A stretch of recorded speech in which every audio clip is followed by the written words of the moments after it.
ভদ্র। তাহলে এই নম্র ভদ্র আদব তিনটা কথা মনে রেখে আপনারা পরীক্ষা দেবেন।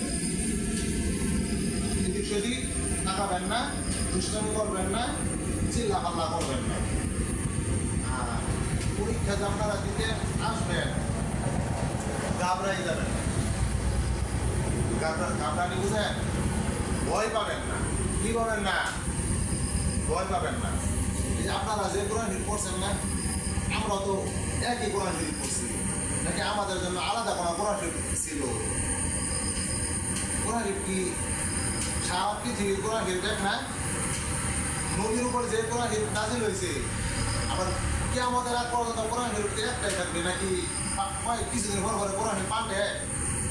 স্কুলে লেখাপড়া দেখেন বই পাল্টে আসা, কোরআন শরীফ আজ পর্যন্ত কেউ পাল্টাতে পারছে? কেমন পর্যন্ত পাল্টিবে না। আপনারা যে কোরআন শরীফ পড়তেছেন আমরা ওই কোরআন শরীফ পড়ে আসছি নাকি না? আলাদা।